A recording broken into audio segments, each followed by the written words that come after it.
All right, so it is Thursday morning, June 16th, 2016. I'm Jess Lamar Reece Holler, and we are here with Becky and Kip Rondy. Rondy at Green Edge Organic Organic Gardens. Perfect. And we're catching Becky and Kip on a busy day, as most summer days are, so we're going to have a couple of minutes to chat. And Becky, I just wanted to touch base with you guys a little bit about who you are, how you came to be farming here, why organic practices matter for you. Really interested in particular how you guys arrived at your season extension model and year-round farming and the kind of really cool collaborative CSA you do, and also your involvement in OFA and networks that support local food systems and organic farming over the years, including OFA. So those are some of the things. We'll probably have time to talk about two of them, but just to start us off, can you tell me just a little bit about where you come from in the world? Oh gosh, well, originally I'm from Marietta,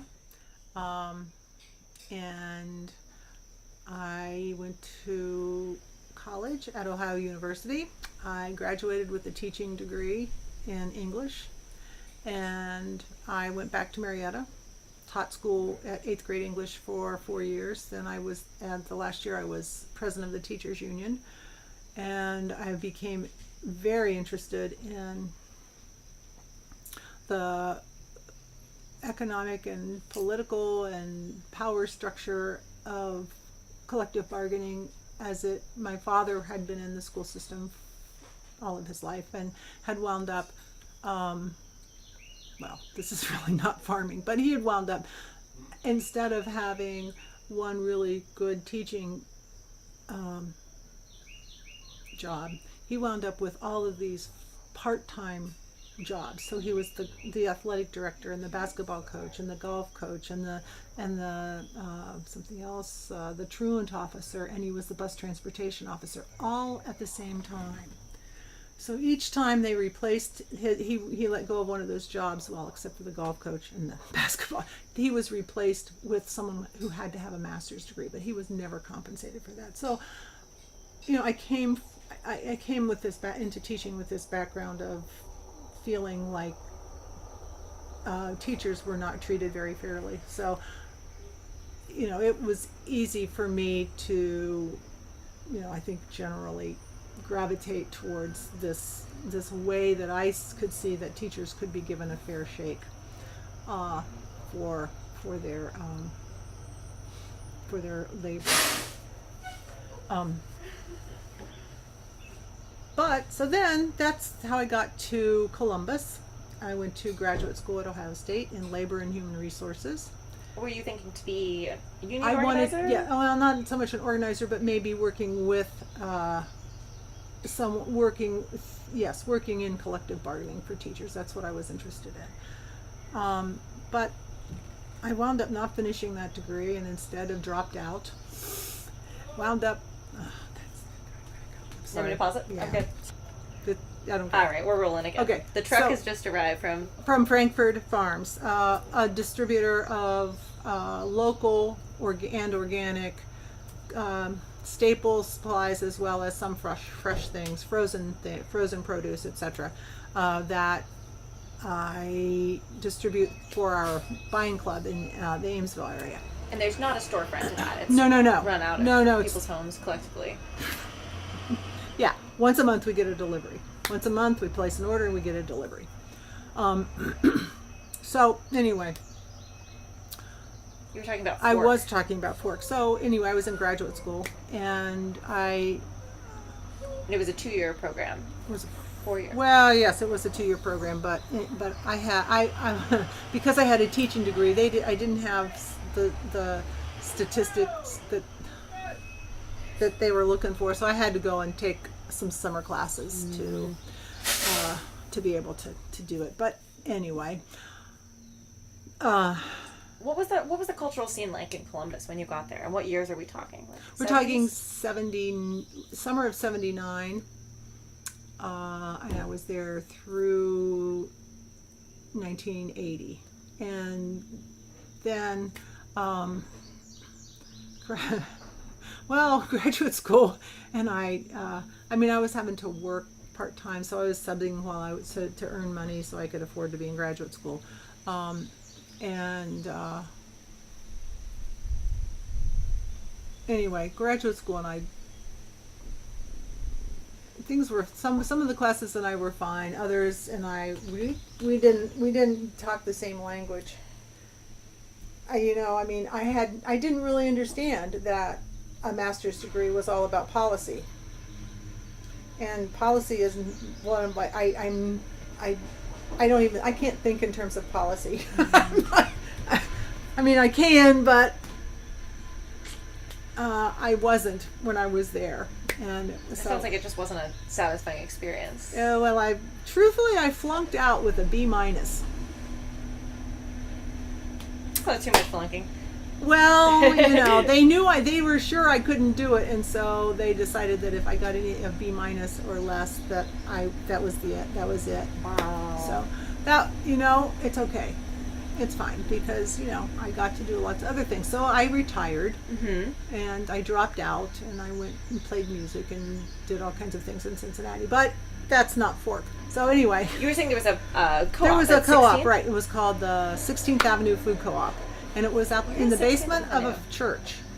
16th Avenue is. All right, so we're picking back up again here with Becky Rondy at Green Edge Organic Gardens on June 16th, 2016. I'm Jess Lamar Reece Holler. This is for the Ohio Ecological Food and Farm Movement Memory Project. So you were telling me about your days in Columbus. Grad school didn't work out, but you had discovered some co-ops. Right. So yeah. So I had become interested in through some acquaintances that I had made. I'd become real interested in not eating preservatives and natural colors or artificial colors, artificial flavors, and that came because that came around through an illness that I had when I was in college. Can you tell me more about how you came to connect your illness to concerns about food, processed food, artificial? That's something I'm really interested in for this project. They don't train us to think that way always. No, they don't. They don't train doctors. They don't train anybody. But I think it was. It's hard for me to really remember exactly what happened, but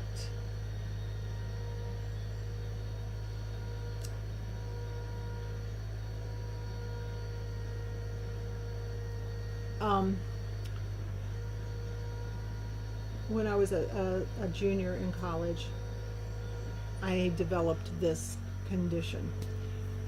And it was a neurological issue, and I went to the neurologist, and after a lot of prednisone, it kind of seemed to go away.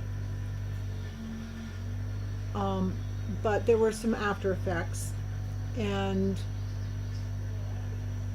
he told me that would never get better. So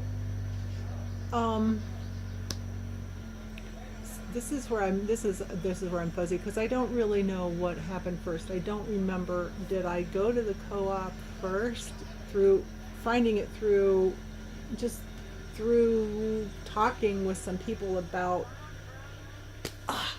this woman in my graduate class, one of my graduate classes, and she had a son who was hyperactive. So back in the 80s, the 80s, that was treated very differently than it is right now. So she was looking for alternative ways to help her son, and so she became involved with this co-op because the food was more whole, and her alternative doctor had said, why don't you try this? So she pulled me into that, and after a couple of months of not eating preservatives and artificial colors and artificial flavors and everything, the problem that I had that was the side effect of not the side effect, but it was a result of this problem. It did start getting better. well, and no, so this was before neurologists agreed that nerves can regenerate. So, really, so this was like, wow, he was wrong. It did get better. Did you take this finding back to your doctor? No, because I had quit seeing him for a long time at that point. I had quit seeing him 4 years ago because basically I said to him, so what was it? And he said, I don't know, but if it hadn't gotten better, it would have been MS. So, and that's where it stayed. And, blah, blah, blah, blah, blah. So you found in the co-op a network of well, I mean, I didn't even really know very many people there, but it was so much fun to go to this, and take your containers, and then you weighed your containers. I mean, you were so involved in the food, in the process of getting your food, and what do they have? Like bulk herbs, they spices, had peanut bulk butter? peanut butter, beans, rice, cheese, oil, honey. Not too much fresh produce, but lots and lots of staple things. And that was great. So, I was introduced to tahini and tamari and, wow, nutritional yeast, TVP, on and on and on and on and on. And how did you grow up eating? Standard Southeastern Ohio diet. My mom grew up in the country, it was meat and potatoes and vegetables. She was an excellent cook. She, and it's what I find to be really interesting is that from the time I was a kid until I started doing my own shopping, the ingredients in processed foods changed radically. So that the stuff that my mom was buying in the store that was canned had virtually maybe some salt, and that was it. But after between the 50s and the 80s, it was very different in terms of what was in those cans and in those boxes of food. So anyway, I grew up, and she basically did everything from scratch, but occasionally she would, use these shortcuts that were new to the housewife who was busy doing all this other stuff of cleaning and raising kids and doing all that stuff. So did you have a garden, or your no, family? She did not have a garden, although she grew up with a garden and she knew how to garden. We might have maybe one or two tomato plants. No, I did not grow up gardening at all. I'm curious about this health crisis and figuring out that how you eat, especially some of the artificial stuff that's put into food, might be connected. Did that change what you were doing with your life or your lifestyle? Oh, it changed everything. I became this avid. I read labels like you can. I mean, I was became a label reader like crazy then. And this is the early '80s. Was that common? No. Not really. It was kind of beginning to do, but yeah, I became a really avid label reader, and at that point, really, it wasn't additives so much, but when I would see like the numbers of the dye and, I would think like, no, I don't want that.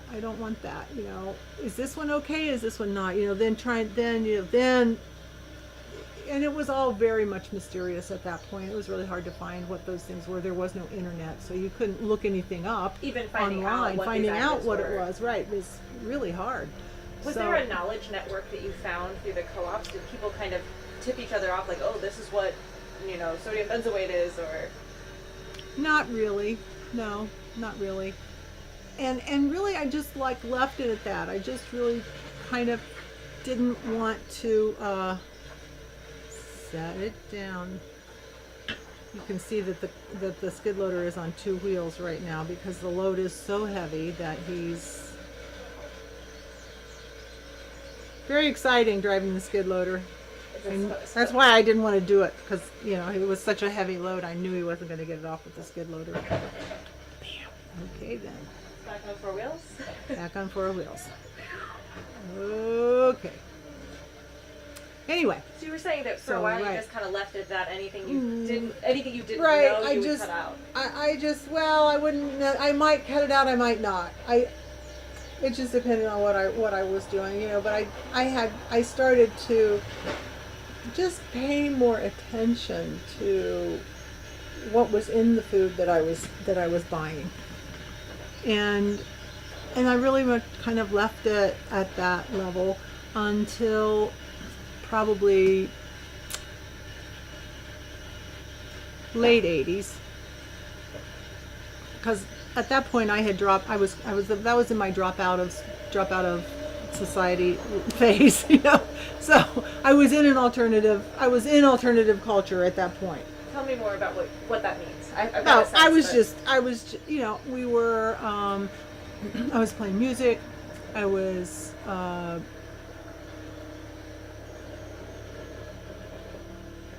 I was working in a restaurant, midnight shift. I mean, I was just doing whatever I could to, and really, I say I retired. I got to do a lot of traveling on the road, and I got to meet some really amazing musicians. And what kind of music were you playing? Folk music. Okay. Yeah. So are you playing old traditional stuff from the 20s and 30s, or more like folk revival, 50s, 60s? 50s, 60s. 50s and 60s, 70s, 80s, 50s and 60s and 70s stuff like that. Well, not too much pop. Probably, yeah, and old stuff too, and old. It was pretty much half and half of old stuff and 50s, 60s stuff. What did you play? Electric bass, Ooh. which that's anyway. I started out as a music major, but didn't really follow through with that. And you were in Cincinnati at the time when you said you were living this kind of alternative yes world. Right. So there's a co-op in Cincinnati. What's it called? What was it called? It was called the Cincinnati Food Co-op.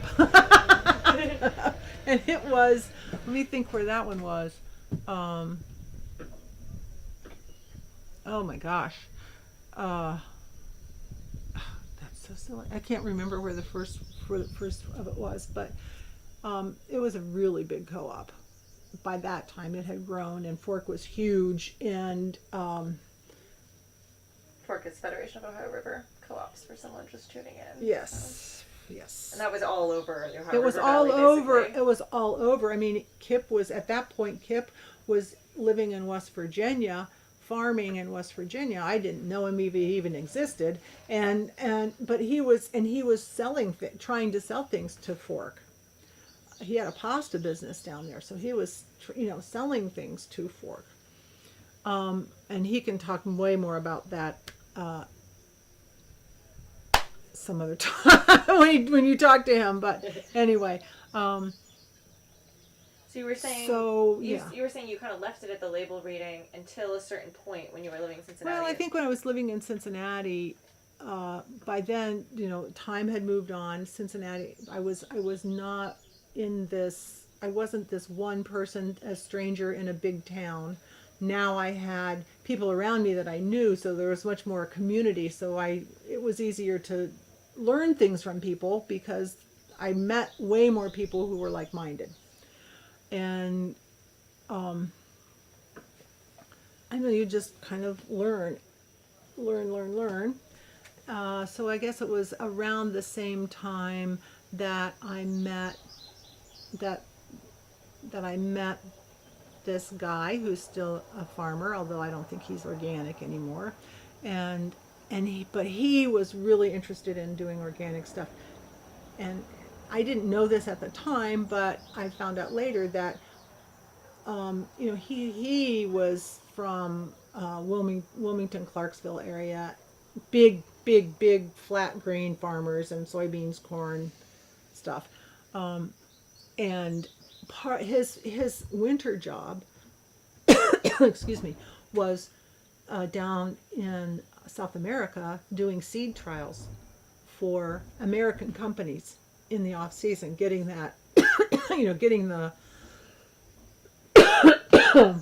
like to assess the germination rates. Exactly. And all this other stuff. Right. So he was doing this. So he was really, he'd been farming all his life, he was really interested. He was the one who was plugged into organic because, his family had used all those chemicals. Do you want water? No, I don't know. This year, I've never had an issue with anything in the air at all, but I think it's the locusts. Because, anyway. Dangerous allergens. So he was plugged into organics, you were saying, because he had grown up with the chemicals and... Well, I don't know that there was... I don't know...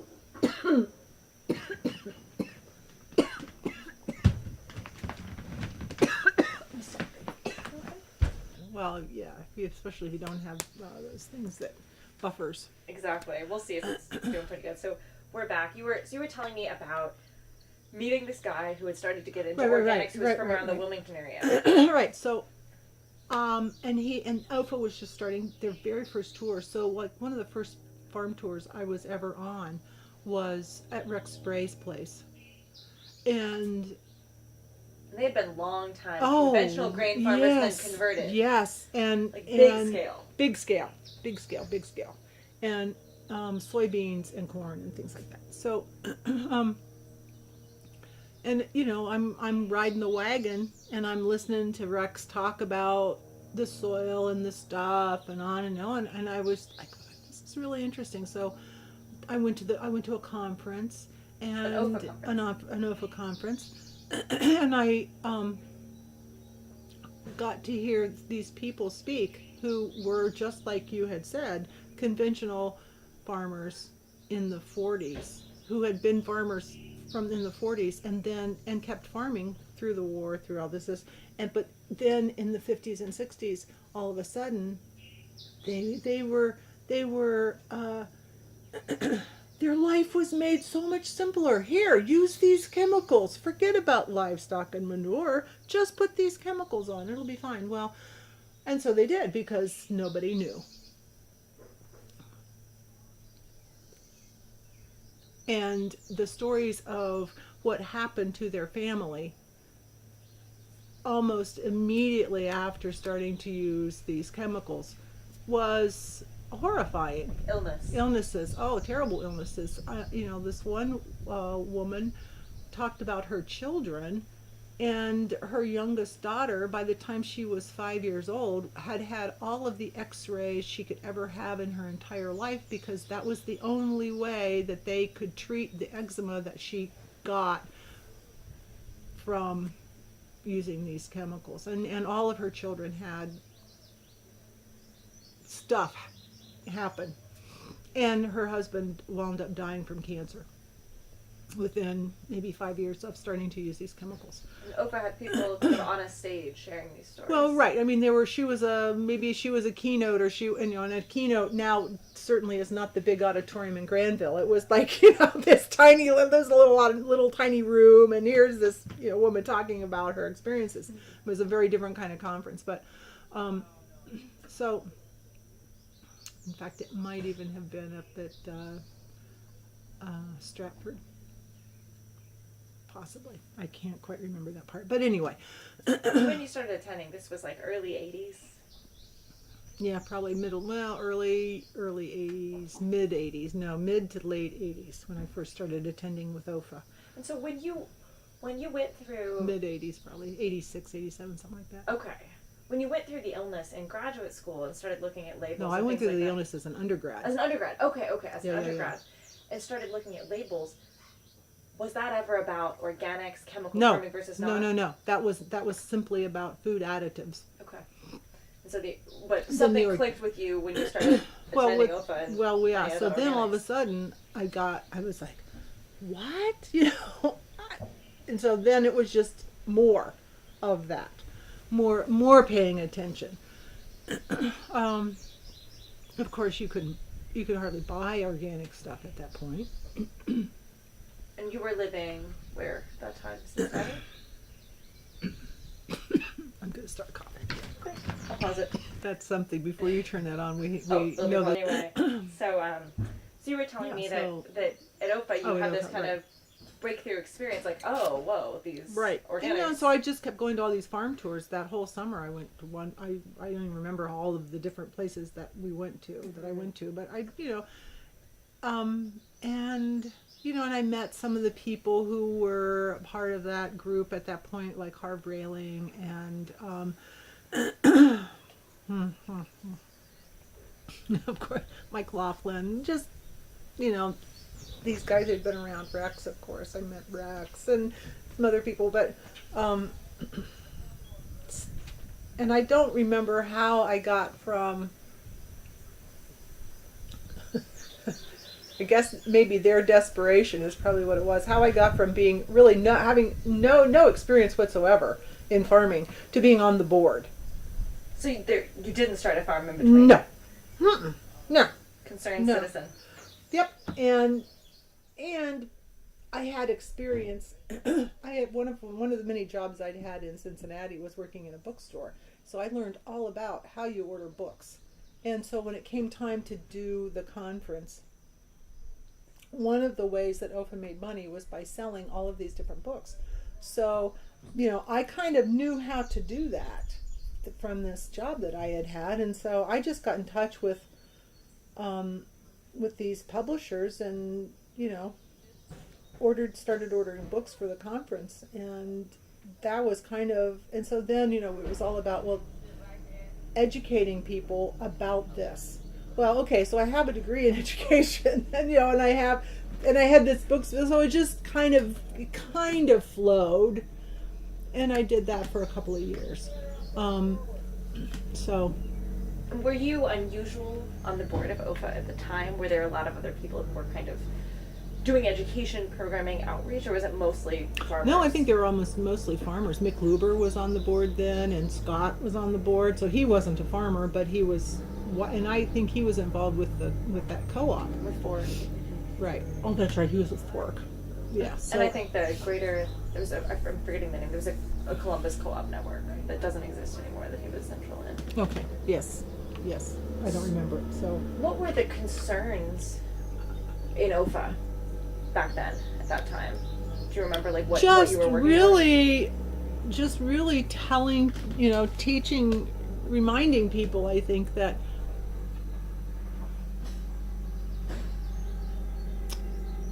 these chemicals weren't necessarily sustainable. I mean, let's go back to the way we used to do things. I think that people had started to see consequences of some of these chemicals. And the thing that Rex Spray used to go on and on about was, the claims that you would get a higher yield weren't true. If you were a good steward of your land, then your yields were the same. If you're organic matter, it really didn't have anything to do. They were. I'm sorry. Blah blah blah.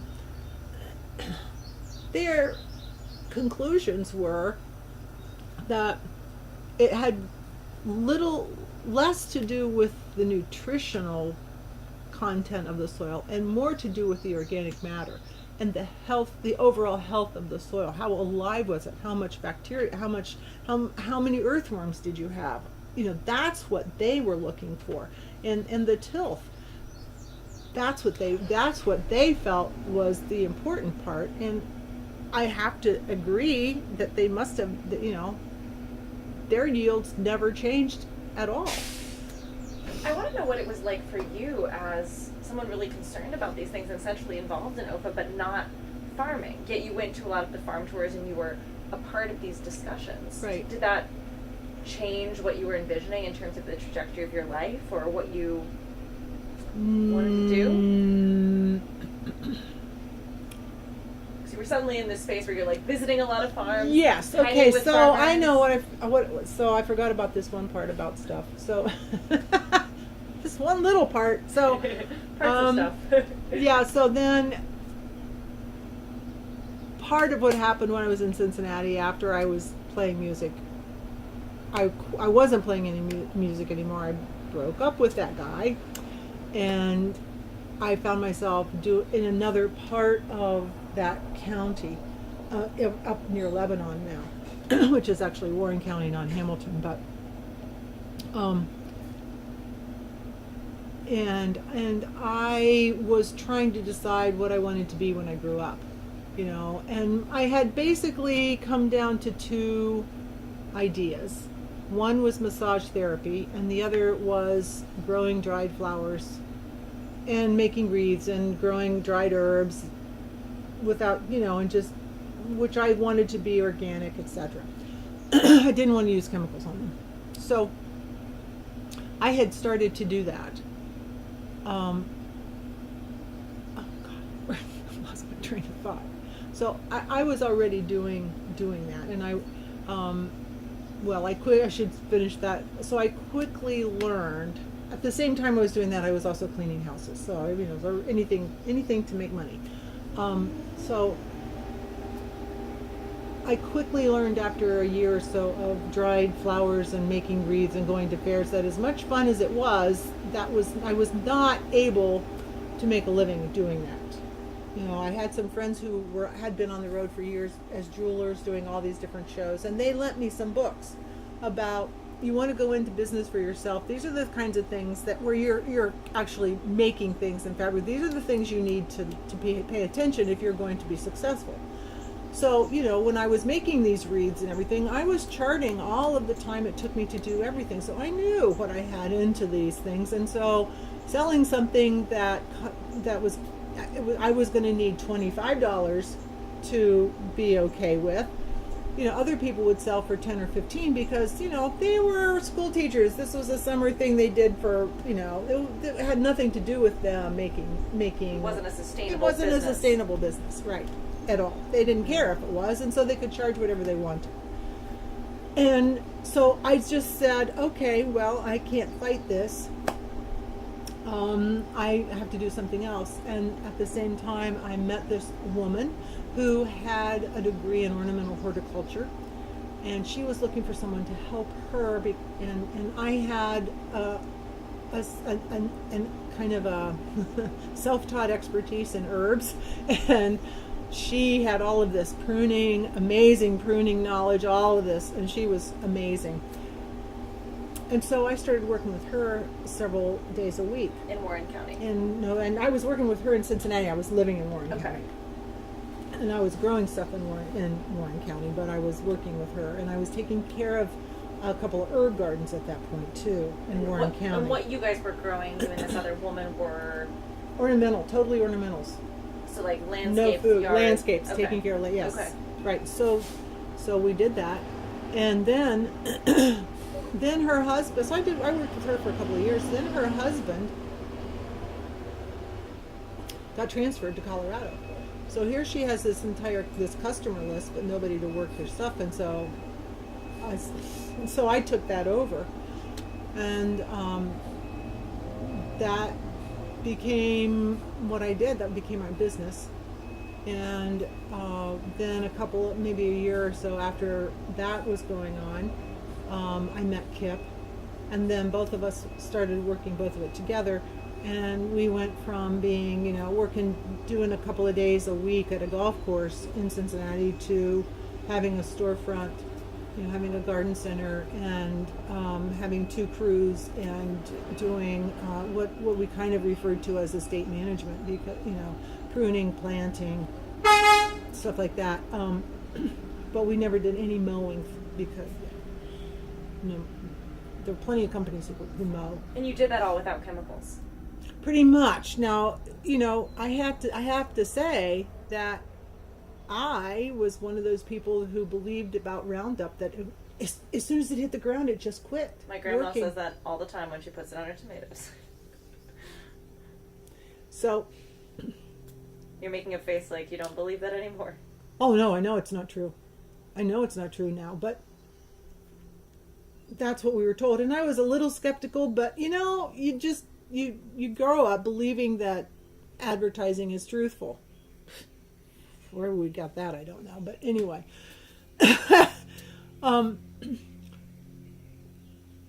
But yeah, for the most part, as organic as we could. I mean, and instead of bringing in topsoil, we learned how to, like in these brand new subdivides where they rape the topsoil and then they and then they take a very small portion of the topsoil and the homeowner pays big bucks to have a couple of inches put down on, and then okay, it's gonna all grow now. What a racket. Anyway, we just said to people, let us do this instead. And so we just developed this system of taking this very fine gravel that comes out of sand, so large sand gravel and peat moss, and we just I don't remember how we figured it out, but that was really all that clay needed, was to be able to be broken up and have some organic matter added. And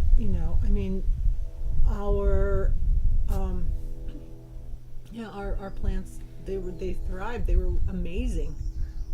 And were you able to? Which, it's what we did to all of our fields. The first thing that we did when we came back in 2004 to start farming again was we took every field that we were using, and we had the dump trucks just start dumping this gravel on there. And then whatever we tilled up into beds, that's when we added the peat moss. And you didn't get that system from anywhere. You made it. We just made it up, just like the high tunnel stuff. You just do it. You pay attention. I mean, Kip is an excellent observer, which is what anybody who's successful at farming has to be an excellent observer.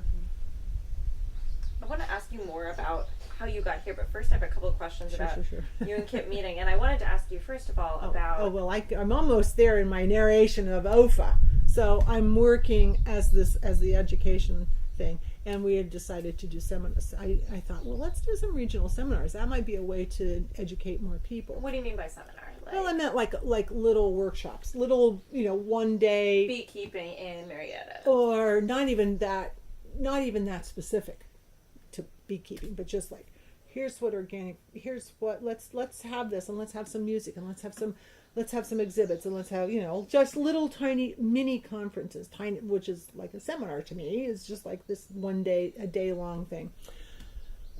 So because at that point there were already 7 or 8 people growing organically in Athens, it seemed like a reasonable thing to start there, with that being the first conference. And so I talked to the chapter rep, who I forget who that was at that point, and I came down and I met with all of these people: Rich Tomsu, Ed Perkins, Kip, Art Gish, and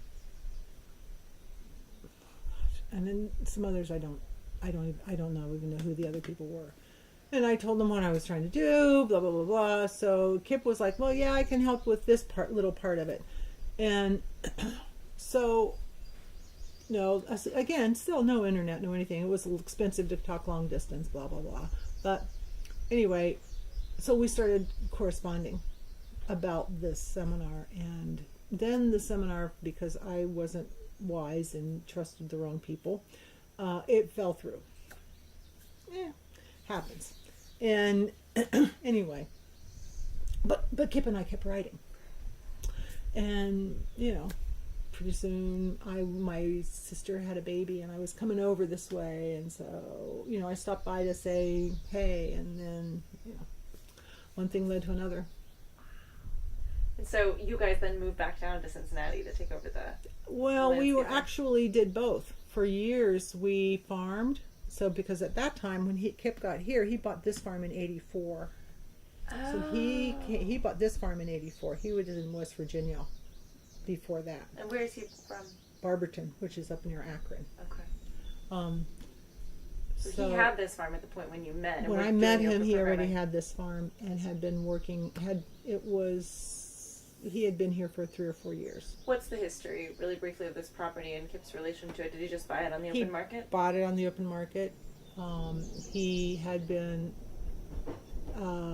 farming down in West Virginia, which is where he had eggs. He had chickens then, laying hens. So when I first met Kip, he was growing garlic, butternut squash, and he had 1,500 or so laying hens. And he sold eggs in Columbus and all around here. He sold all the eggs to Casa, the pharmacy, a couple other restaurants in town, and to Northwest Naturals, which doesn't exist anymore. When Wild Oats came in, they bought Northwest Naturals and closed them down so that they would have no competition. And then, which was at least the honorable thing to do. I mean, if you've got a big company coming in, they're gonna, I mean, they would have had a lot of competition from that other little independent store. Anyway, so I had asked you if you, yes. when you and Kip met, if you moved to Cincinnati to well, do the so landscaping. Anyway, so we got together probably in the winter of 1990, and then that spring we started going down to Cincinnati 2 days a week, because we had a contract with this one golf course just to do the flowers and the pruning, because we did all hand pruning. And when you'd get the flowers and the other things to go into the landscaping, you'd just buy those from nurseries. yeah, we had wholesale accounts Okay. or we had greenhouses who would grow things for us. Actually, I mean, they would grow what we wanted. Kip Anyway. was farming what on this land? Mm-hmm. But again, it was, not, and so we always had someone living here at the house when we were gone, because chickens, you gotta feed them every day and put water them, and you gotta collect the eggs. The chicken, butternut, garlic, that was here. Always here and always going. Okay. And that was going on the whole time that we were doing landscaping until about 1994. What happened then? In 1994, I had my second exacerbation, and didn't know what it was at first. But we had really been burning the candle at both ends. I mean, we were in Cincinnati 4 days, and we were here 4 days. Not terribly close. And no, 3 hours. And there's about 5 different ways you can go, and it's always 3 hours.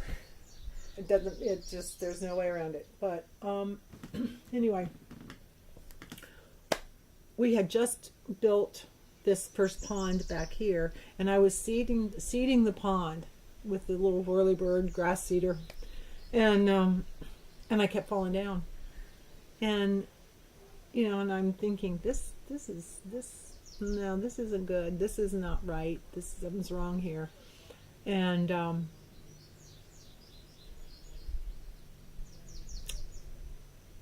I remember saying, gosh, this is exactly what happened when I was in college. This is, same thing, 20 years later. So still not bad. And I mean, all this time I'd been doing heavy work, really physical work. I was strong. So anyway, back to neurologist, blah, blah, blah, yada, yada, yada. Prednisone again. And it, did its little miracle thing. It took me a lot longer this time, because I was 20 years older, to kind of get back. And in fact, I didn't get all of the same stuff back. And I had an MRI this time, because now they had not only CAT scans but MRIs. I mean, before, all they had were spinal taps and brain x-rays. That was the only thing that they knew to diagnose any kind of a neurological problem. But the MRI clearly showed sclera in the ventricles. And so, what does that mean? Scar tissue on my brain, which is what MS is. And so, yeah. So they diagnosed you with MS. Yeah. And so at that point, it became clear we had to choose. We had to do something. And that's, I mean, we were always keeping track of the financial picture of both of these entities. Always thinking, that we would, I don't know, not wanting to not farm. But it was clear that the landscaping business was a no-brainer.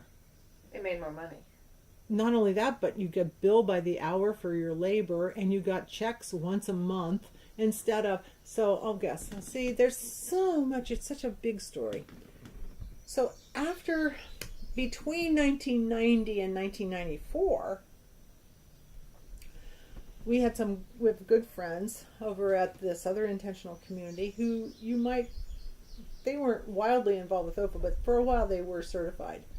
And their name is it's the people over at what they called the Helpless Far, now it's called Far Valley Farm. Stacy and Bill were just talking about that. Yes. Stacy Hall lived there for a while. Yes, she did. Yes, she did. And I was so I didn't know there was Jim and Charlotte, an intentional community here. There's probably 7 or 10 intentional communities in Athens of all different flavors. So and have always been. There have always been those. They've always been here. Not always, but since the 70s. Helpless. It used to be called Helpless Far after the song. That's what Stacey was saying. So it was focused on agriculture. Yes, it was, and yes, self-sufficiency, absolutely. Mm-hmm. I mean, all of this was about self-sufficiency. I mean, one of the big things that happened to me when I was playing music even when I was an undergraduate. This is kind of crazy. And I had some friends in Cincinnati, and I took a bus ride one time, and I remember being on this bus headed down Vine Street in the heart of Clifton in Cincinnati, headed from the university down Vine Street to the heart of Cincinnati City, the downtown area. And when you do that, you go through this section called Over the Rhine, which is a lot of public housing. And it was also at the same time there was a lot of racial unrest. And I remember being on that bus and seeing these old black folks in these apartment buildings sitting at the window in the heat of the summer. The windows weren't even open. I mean, people were so afraid to be doing anything, and I kept looking at that, and as I was driving going, there is no way that I want to ever be reliant on anybody for my survival. And by that I mean my water and my heat in the wintertime. I don't want to be reliant on some unknown entity. And I think, I mean, it was just the times. It was just how people were beginning to think that self-reliance was a great thing, and that everybody needed to, be able to take care of themselves. But also in small communities. Well, yeah, I guess. I didn't get that part, but yes. I was just like, no, I just want to take care of myself. So you guys had the landscaping business. You were growing, or Kip was growing here, farming for market, but you also had your own garden plots and grew everything, a lot of what you needed as well?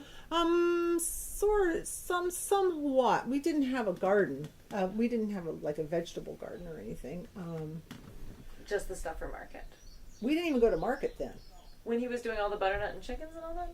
No, the butternut where got was he sold. selling? Well, he was selling originally he was selling at the farmer's market, but after his first partner left, he quit going to the farmer's market. And the Athens farmer's market was established at yes. that point? Oh, yes, absolutely, and had been for 10 years at least. Okay. So, yes, it was just, he just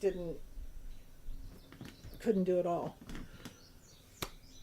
So where did he sell? Well, he sold it. He may have. You know what? You should ask him about that. Maybe just forget I said that. He may have a better. I have no idea what he did. But more like restaurants or. Yeah, restaurants, wholesale, and butter. Butternut keeps forever, so just keep. And a lot of that, his 2 daughters may never eat another squash in their lives. They're both attorneys now, so anyway. But you were telling me about this, the MS diagnosis, and feeling like you were strapped between these 2 things, one of which was lucrative but kind of far away, but you wanted to keep farming too. Right, but we didn't. You didn't keep farming. We did not, but I forgot one thing to tell you, which was, after we first got married in 1991, until we quit doing farming. and we didn't really quit farming completely right away. When I got sick, we continued on with some things, but we got rid of the chickens because it just wasn't worth it. And instead of doing chickens, we banded together with our friends from Far Valley Farm, and we created Henry Wyatt Cooperative Farms. And Henry Wyatt, as an entity, W-Y-A-T-T. Henry Wyatt. Right. Named after the Henrys and the Wyatts, two well-known names in Amesville, have been in this. I mean, you'll see this is Henry Road, and they live. The creek that runs through their farm is called Wyatt Run, and the Wyatts were, and they anyway. So we just made up this man, and we made up this whole marketing thing. Here's Henry. He's blah blah blah blah blah, and we grew. We grew more. We had I don't exactly remember the chronology of what we did first, but of things that we did as an entity was we grew squash for Earth Best Baby Food. We grew. That was one thing we did. We were one of the inaugural seed producers for Seeds of Change a long time ago, and we grew squash, all kinds of squash seeds. So we had. So you were growing to save the seeds. We were growing to save the seeds, and the little pink building was at one point was a milk house, and now then it was where people lived. We turned it into a little apartment, and now it's not that at all. Now it's a lab for Dan to do soil tests and stuff like that. But when Kip first got here, it was where he and his first partner did noodles. They had a noodle business because they had all these eggs. So,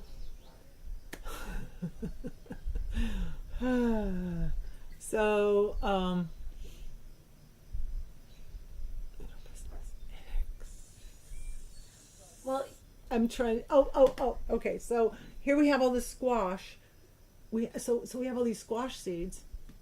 And we had stuff planted at our farm and at their farm, because when you're growing squash, certain species will cross-pollinate and others won't. So we had to keep everything divided. We grew black beans and red beans. Oh my God! Anyway, the memories of those de-seeding parties. That's what you're thinking of. In the milk house. Yeah, this was and there were probably, there would have been 15 people in there, and we had all these pizzas and a case of beer, and, people with hatchets and whacking the seats, and then, we Hope the police doesn't come, right? No, it didn't, yeah, they wouldn't. Why would they come? We're getting all the seed out, and then we're soaking the seed and all this stuff. And, do you use the squash when you do that? Well, do you have any idea how much squash it takes to make like 50 pounds of squash seed? A lot of squash? Lots of squash. So that went to the baby food people, or? No, wouldn't that be sweet? But no, that was a whole different season. No, we're sitting here going, we gave as much of it away as we could, but, it already had been cut, and so like food pantries and stuff like that couldn't take it. When there was no processing facilities at that point. So we're thinking, let's get pigs. So Henry Wyatt now has sold pork. And so then we created this chorizo recipe.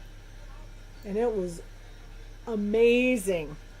When you say created it, you mean someone processed the meat for you and made it?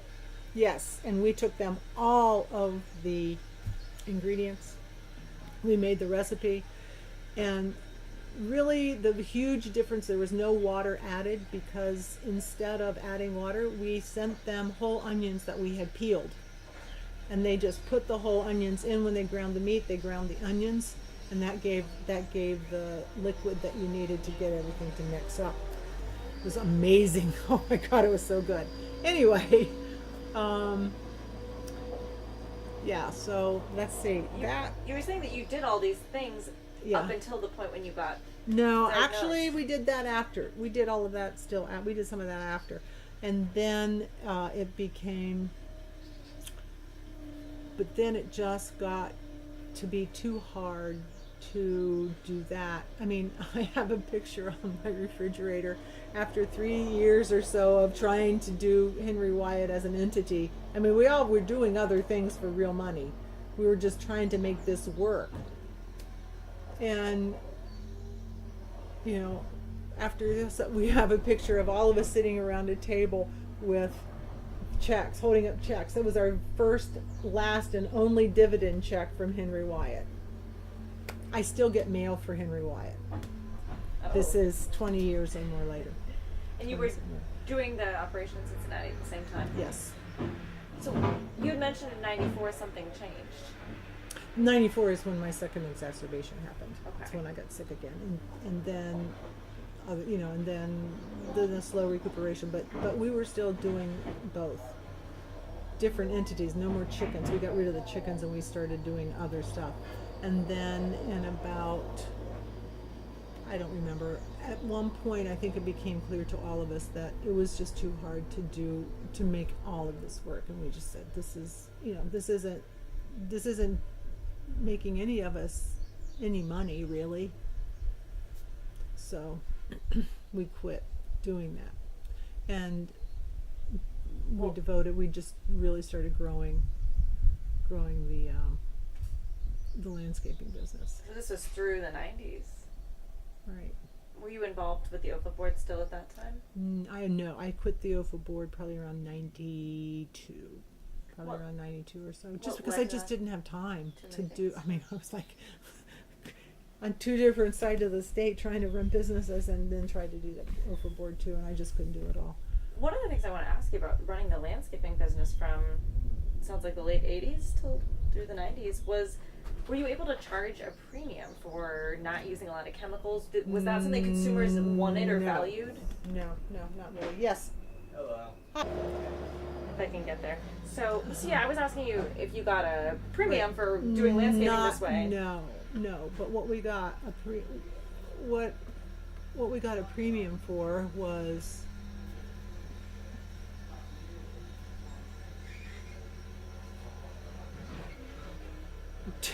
I don't exactly know how to say this. I don't know that we got a premium. I think we must have. But it was basically about the way that we did stuff. So what do I mean by that? I mean, like, so when we pruned, I mentioned this earlier, everything was hand pruned. It took a lot longer, but we only had to do it once a season. So it gave people, we got a premium because we were so good. And because when we left, it was a show, whatever it was a showplace. It was about craft. It was, yeah, and it was about presentation and you know, just having everything be just so when we were done, and look and maintain that look. So, you know, I don't know what you know about pruning, but you know, if you take electric shears to something in 30 days, it'll all go again, because every time you make a cut, it stimulates the plant to grow. So if you're cutting a bunch of different stems from on one branch, they're all going to start to grow. If you hand prune it, it's like one, you know, it's just a different way of, you get this totally different result, and the result holds for a season usually. And you know, and you just have to, and we would educate our customers as to why we did stuff, and they'd say, you know, I'm not too keen, and I'm like, you know, another week or two and we can take this all down, and that'll be the last time you have to, and we didn't, so that meant we didn't have little tiny pieces of green stuff everywhere. Why these practices? How did you guys arrive at these? Was it about ethics, or was it about just business sense? Well, first of all, everything I know about pruning I learned from Peggy. So she did it that way. That's how she did it, because that's the way it should be done. It's not done that way because people think that in the long run it's just cheaper to take that weed, not a weed whacker, but those hedge trimmers, and and then if eventually there's nothing green left because there's nothing growing on the inside of the bush because it's all blocked out from light because all the stuff is so dense on the outside that nothing can grow inside, well then you just rip it out and put something else in. I mean, that's just the mindset. The mindset is not create this thing that's going to grow and mature and have patience. There's no patience in landscaping. I mean, look at any new subdivide that you drive through. There's fully grown trees there.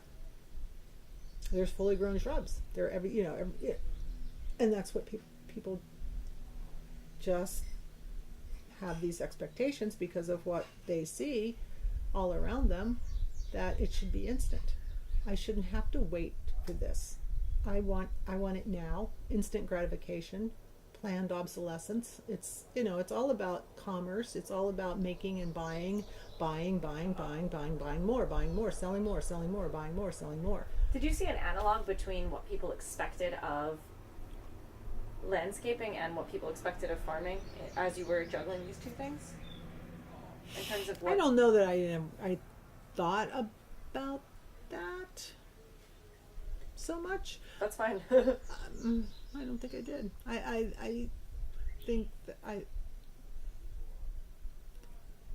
you ask us about a standard. I mean, I had standards. If somebody was snotty to me as a customer, I said, no, I'm sorry, we can't work for you. Or if they demanded that we do certain things, I would say, I'm sorry, we don't do that. I can recommend somebody else, or you can find somebody else. Mm-hmm. And not every single person that we worked for clicked right away, but the people that did, they valued the fact that we weren't spraying. Not so much that we, well, I mean, let's face it. If you're paying somebody to plant your flowers and pull your weeds and prune by hand, you have a little disposable income. And so when you have that, it allows you to make decisions that can be more costly to you, but maybe more beneficial. And so they could afford for something to look nasty for a couple of weeks while they waited for us to prune, because they knew, that it didn't really matter. Their party wasn't for another month and a half. I mean, and that's okay. I mean, everybody who deals with the public has expectations as well as limits put on them in terms of what their customer expects and when they expect it to be done. And so, we would just tell most people, well, I think we'll have you everybody should be planted by Mother's Day. And that was really what they cared about. Even though nowadays, when I was growing up, my golly, Mother's Day was, way before you would plant anything, because the frost date used to be so much later than it is now. And it's much later here than it is in Cincinnati. So that worked to our advantage, because we were kind of used to dealing with frost dates here. So we felt like, wow, look, we've got this whole extra month and a half of growing season. Well, talk me through then what happened from the late 90s till now with Green Edge. You've these two late businesses. 90s. Okay, so the farm wasn't called Green Edge then. Mm-hmm. This was after the death of Henry Wyatt, though. After the death of Henry Wyatt. This was called New Morning Farm. And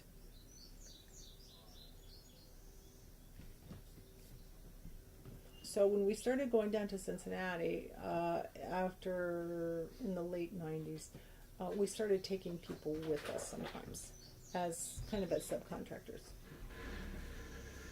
Yes. So we are done doing what we were doing.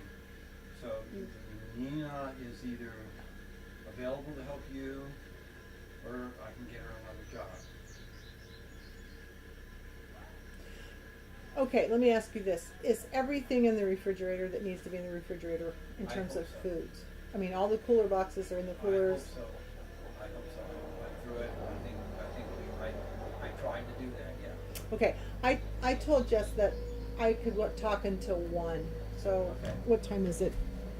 That's like another 20, 15 minutes, something Okay. like that. Okay, Can you then find something, a little short thing to do for 15 minutes? Then you're gonna go down. And then I'll go down. Yeah. Because you're gonna need help in there, because it's I all piled I know, up, I so- know, I know. I'm not going to break it down. I can't break it down today. I have to do all the paperwork before I can break it down. Okay. But I can make it. I can Well, see it's what's already down done there. then. That part's already done. Okay. And it's pretty nicely organized. Of course. You're the one who organized it, right? Oh yeah, she said, Kip, over here with that. Yeah. Well. No, over. 2 more inches, just a little Yeah, bit. right. Okay, sounds good. Okay, then in that case, if that really is all done, then I can't do anything until I get the paperwork. Okay, we'll find something. Okay, where's the paperwork? It's in there. In the bungalow? Yeah. Okay, thank Bring you. it up. Okay. We can do a part 2 if we don't get up to the present. That's okay. That's okay. So I was So- just curious so- how you went from juggling these Okay. 2 things, and this was, you said, New Morning Farm? This was called New Morning Farm. And that was the name of pasta. New Morning Farm pasta. It's a long time ago. And okay, and this was back from Kip and his previous partner's days. Yes. That name. Yes, that was. But even when we were doing Henry Wyatt, if we were selling something from the farm that wasn't a part of the cooperative stuff, it was New Morning. Okay. The eggs were all New Morning Farm. Okay, so yeah, it's kind of complicated because. I think I'm getting Okay, it. so then in the when we started doing landscaping, and once boy, I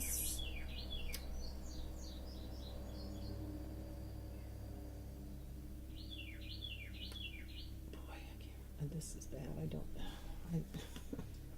I can't remember all this, but eventually we were bringing people from Athens with us to help out. to go down and help us do landscaping.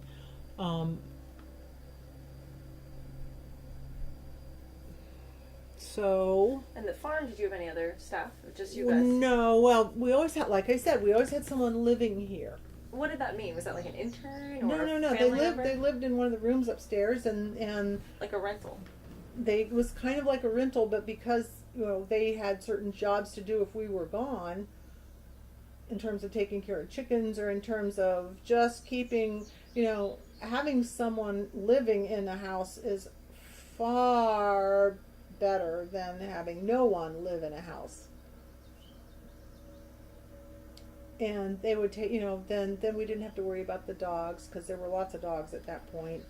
There, it's when you've got a farm, it's good to have somebody there seeing that a tree didn't blow over on the power line. Totally. Or, stuff like that. So how long did this happen with bringing the subcontractors down to Cincinnati and having New Morning here? Is this like through the 2000s? No, this was late 90s probably. Okay. When So did then we decided, because we were at that point we didn't really have a farm. So I guess I'm trying.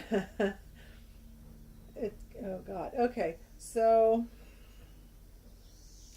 around 2000, Kip and I are trying to figure out what is it that we're going to do, because it's obvious to us that there is no way people are going to pay enough for their food for us to make a living growing food. But look, they'll drop $30 for a plant that's going to die.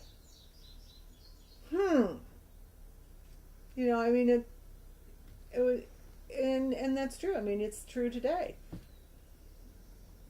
In terms of buying flowers or buying, when you go to the grocery store, can you walk away with a bouquet of flowers for less than $6? Probably not.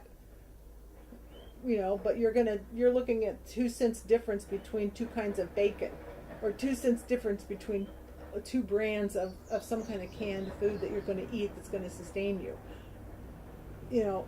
it's always been like that, I think, but I don't know that that necessarily makes sense. We are so ridiculously spoiled to think that we as Americans deserve by our right of being to have the cheapest food in the world is just prideful.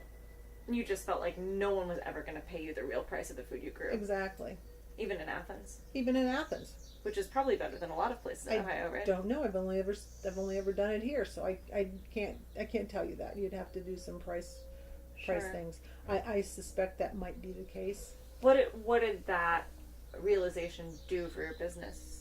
Well, it made us think, okay, what are we going to do? How are we going to grow this landscaping business? What is it how do we want to see this? So we came up with this amazing idea. And that was to have this landscaping store in Cincinnati that was, or a kind of a garden center that did, where we would be able to do installations. We would be able to sell outdoor art that was created to be garden, to be put in gardens and to be things like that. And so, and just plants and art and all of this stuff. And so we wanted to I don't know how realistic this was, but this was the plan. So we were going to take outdoor art that was created in Athens and take it to Cincinnati to sell it, and then try and find outdoor art in Cincinnati and bring it back over here. So we wanted to have 2 stores on both sides. And the first step into doing that was to start growing our own perennials, because when I was planting gardens, I could never find more than 3 of any kind of really specialty perennial, because the big wholesalers, they went with just the common stuff. And you could buy other things, little tiny starts, but again, people don't want to wait for little tiny starts for a couple of years. They want to see, at least a gallon-sized pot going in right away, so that there's some impact in this huge barren space of ground. So we said, okay, so we built a greenhouse with heat here, and it wasn't warm air heat. Like, we didn't try to heat the entire greenhouse. All we wanted to do was to heat the floor, the pots, to about 50 or 60 degrees. So we built this greenhouse, and it had a boiler. I mean, it was a huge, it was a huge thing,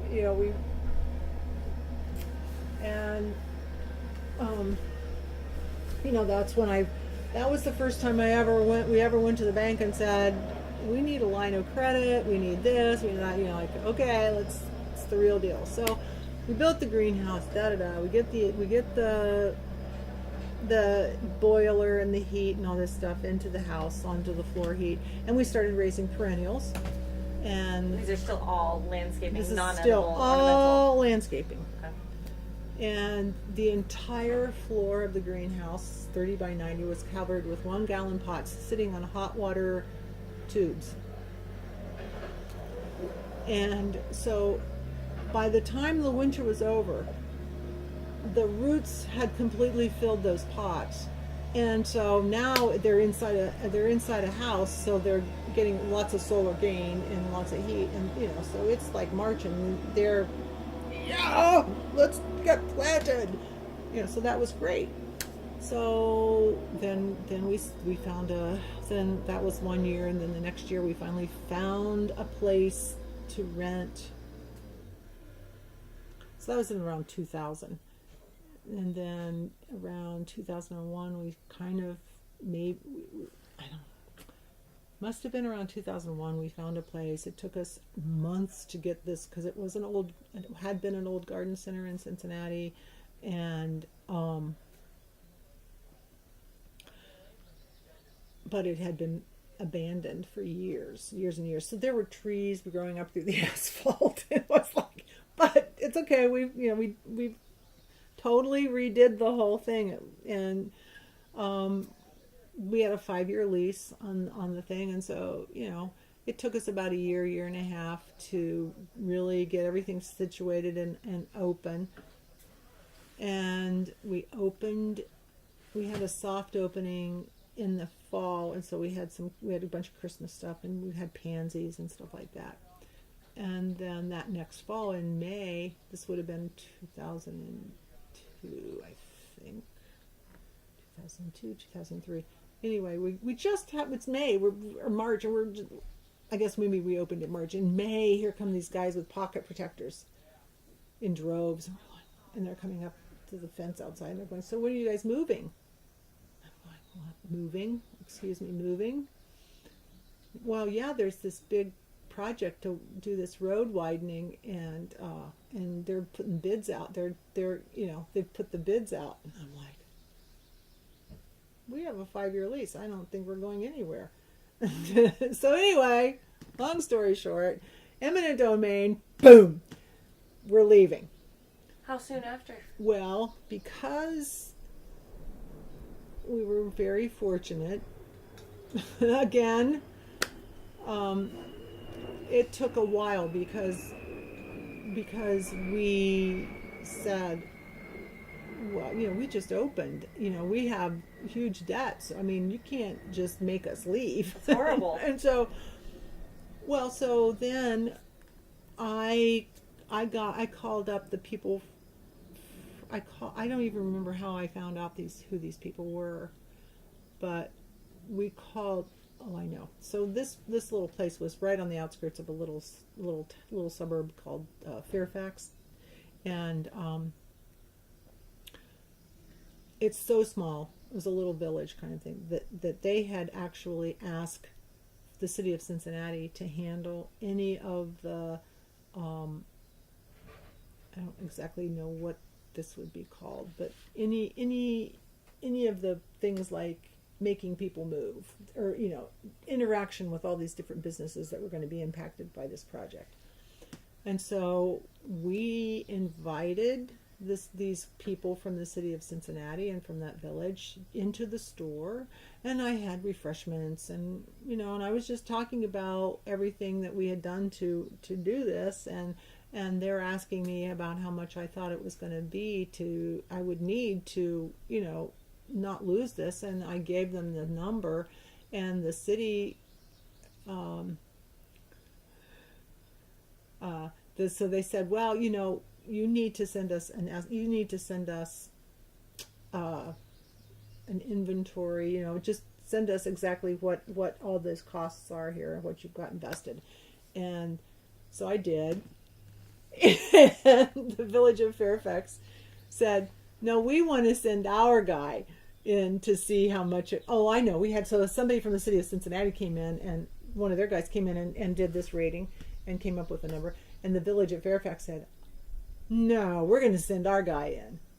So we have these two wildly divergent estimates for how much money it's going to take For them to kick you out. for pay them you to off kick us from off it. and pay us off. Right. So it wasn't even an option to fight.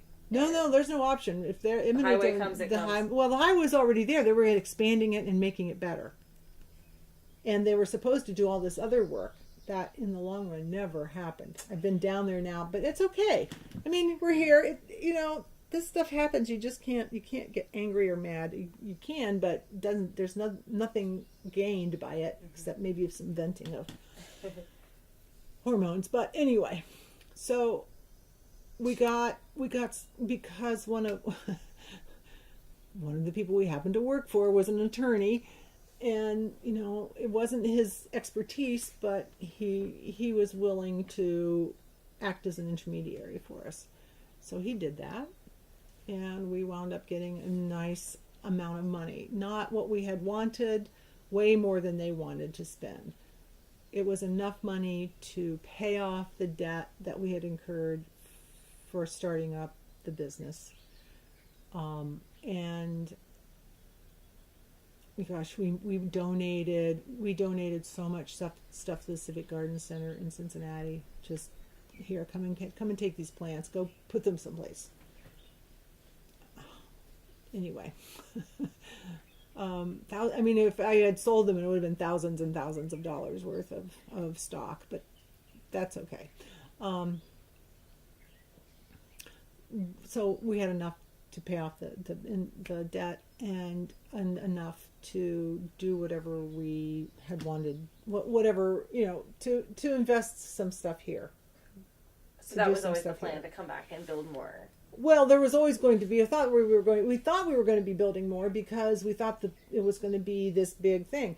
So while this is happening, there's a couple of things that are happening simultaneously. One of them is if you go back to early 2000, people who stayed on the farm would change, and that's understandable. That's okay. One of the guys who wound up staying here and actually was the first person to live second person to live over there.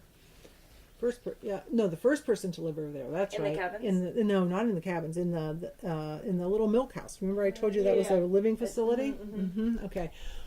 Was this guy who used to be one of our subcontractors in Cincinnati, and his name was Bill Shores, and he had a business. He had a little market garden up at one of the intentional communities up the road from here, and the name of the community was Edges, and so he called his farm business Green Edge.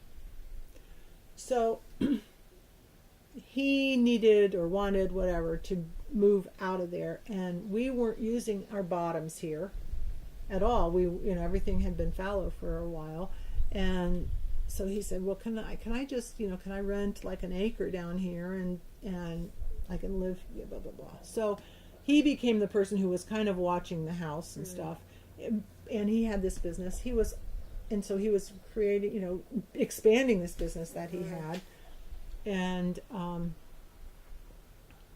so he did that for a while, and he's of Green Edge vision. Yeah. Okay. So I'll try and do this. No worries. No. Okay. No problem. Whatever else you want. So you were saying that. So Bill has Green Edge going on here. Now we're in Cincinnati all the time. Oh, well, not all the time, much but living there. Every couple of weeks, we'll come back for a weekend. Okay. But we're pretty much still because we still own it. You have an apartment in Cincinnati or something else there. Yeah, we have a little cabin that has fun. no electricity, no running water. Okay. No electricity, but no running water. That's anyway. But so we have another little house. Anyway, it's so long. Did have another little house on the same property eventually, but So Green Edge came with him. Right, Green Edge was came with him. And he grew. He started doing what Green Edge, the beginning of what Green Edge does now, and he's the one who started the microgreen business. He was otherwise doing kind of field crops, or he was doing greens, a lot of greens, lots and lots and lots of greens. I think have been a Green Edge, So like salad mix, lettuce, mixes, lettuce, mustard. Yes, any kind of greens, and he was trying to do them year round, and and he did okay. He did other things too. Why year round? Just because? No, I'm sorry. No, he didn't do it year round. Okay. He didn't do it year round. I meant he was trying to do all these greens that we don't grow in the summertime now, like kale and mustard and bazuna, all these greens that really do not want to be growing in the heat of the summer. So doing, but he was doing it. He was just doing it, and he was also an adjunct. Well, I don't know exactly that he taught for OU in at the Zanesville campus, I think. Like a couple of classes. A couple of classes there, or at the Cambridge. I can't remember exactly. Maybe it was the Lancaster campus. I'm not sure. Anyway, he was working there too as another income stream for himself. Plus, he also sold this stuff, blue-green algae, which is about 10 years after spirulina came.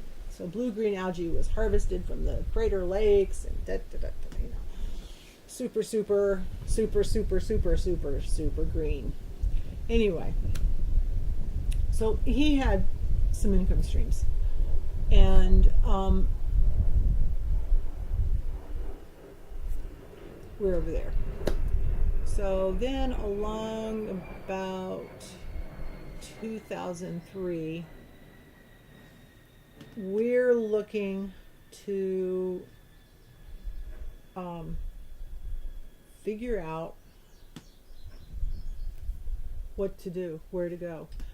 So we investigated property in Cincinnati, lots of properties in Cincinnati to move the business, and unfortunately, we wanted to stay kind of in the same area because of where all of our customers were. Because of that, the guy who, so this one guy who had some property available, we had this piece that we were very interested in, but every time we would ask him how much money was it going to be, the price of his property would directly reflect the size of the settlement that we were about to get, because he had relatives in the office at the village, so he knew exactly what was going on. It's terrible. Well, it's all right, that's how it is. That's how it is. I mean, sure, you take advantage of whatever you can, but that's what it was. And then he made some. Then he was a little eccentric, and he made some uncomfortable offers, and he was not a comfortable guy to be around in terms of thinking, like it was going to be really clear that he was going to be an integral part of our business, because he was going to live right next to where this property was that he was going to sell us, but didn't really want to let go of. I mean, just kind of, nah, that's not really what we want. And so we came back thinking, well, maybe we should, maybe we need, I don't know what we need to do. At the same time we're pondering this, Bill, our Green Edge guy, his girlfriend had moved from Athens back to Chicago because she got an ESL teaching job, and that's where her family was from. And her parents were older, and she just wanted to move back there. And for about a year, Bill was fine with, or not maybe fine, but he was dealing with it. But he was like too much. So he let us know that he had these two guys who were interested in buying Green Edge from him. And we were going, okay, well, what are you selling him? And he says, well, and so. He was just borrowing the land. He was just really borrowing the land. He wasn't even renting it. No, he wasn't even. Maybe no, he wasn't really even renting it. So, but he was kind of thinking that they were going to just be able to step into buy his business, but use our land just like he was. And we're going, I don't think that's probably what's going to happen. But the more so anyway. We listened to his idea about how these guys were going to take over and then could pay us rent, blah, blah, blah. And I said that, okay. So then I'm thinking more and more about it, and I'm like, well, so show me your numbers. And so he did. And, it was all me. So Kip will tell you. I'm like, here's an opportunity to move back to the farm with a business already in place that's making money. It's not enough money, but look at where the market is right now. There's room to grow this business in a big way. I mean, the potential, you could see that the potential of what he was showing us was big. And so we said, okay, well, we'll buy it. And then our farm manager, Dan, was one of the guys that he was training.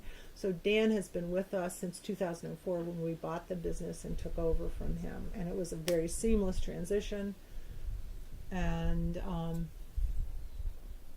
then, our first priority was to grow this business by at least twice, and because and then maybe just a little bit longer, because we were like, okay, this is enough for 3 people.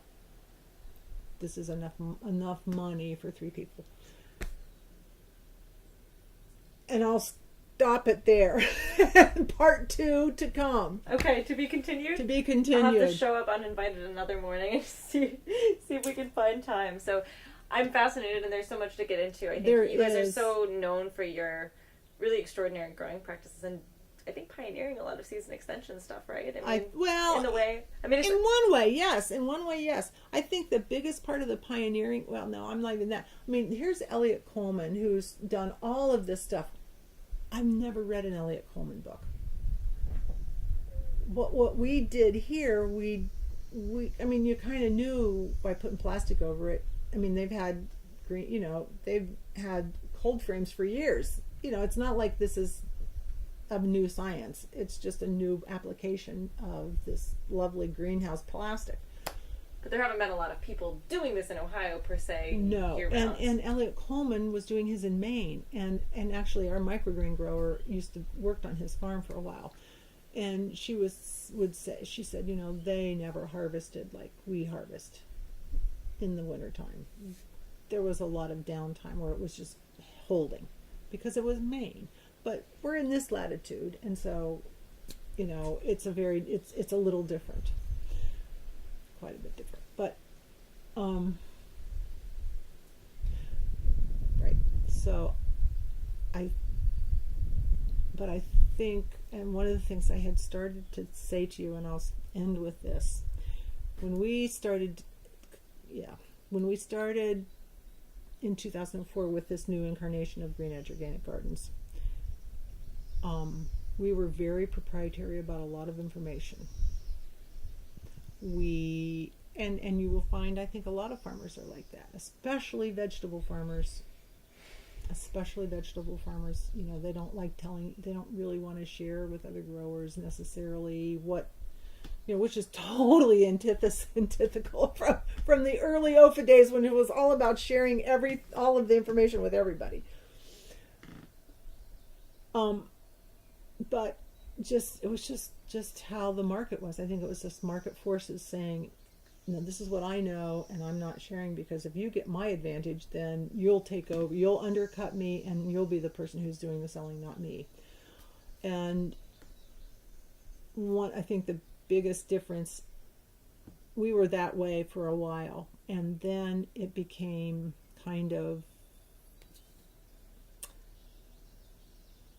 we were looking for a new income stream, and workshops seemed to be maybe a way that we could do that, because we had been doing this season creation, we had kind of already done it, and so then we're looking at workshops, and so now we have a much different attitude. If somebody will pay us to do a workshop, we will teach you what we know, and we will show you our numbers so that you believe what we tell you. And it's changed everything in terms of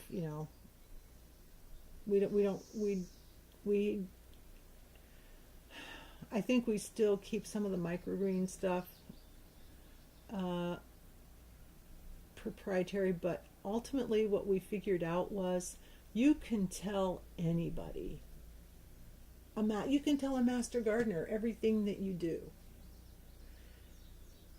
And just because they know what you do doesn't mean they're going to be successful doing it. You have to do it, and you have to do it over and over again before you can figure out if it's going to work for you. Mm-hmm. So it takes up some of the edge to the thread too. It takes a little bit of the risk off for them, but ultimately, if you're going to do anything like this, if you're going to be an entrepreneur of any kind, mm-hmm. if you're not risking, then you're not doing it. If there's not anything at risk, then then you're not really doing what you said you were going to do. Well, I don't know. So that's part 1. Thank you so much. I think we've run ourselves all the way to 1:15. But thank you so much. Right. Once again, we're talking here with Becky Rondy near Amesville, Ohio. at Green Edge Organic Gardens. I'm Jess Lamar Reece Holler, and this is part 1 for the Ohio Ecological Food, Farm, and Movement Memory Project. And maybe next time we'll talk a little bit more about 2004 to now. Yeah, that and sounds that side of great. things. And if I can, that'll give me a, yeah. Can reflect on any notes or memories. Well, right. It's like, oh, yeah. I know, I'm not looking for like hard facts I know, and dates. I It's know, just I your know, experiences. I know. But thank you so much. Oh, you're welcome. Thank You're you welcome. to all of you for listening, however many of you.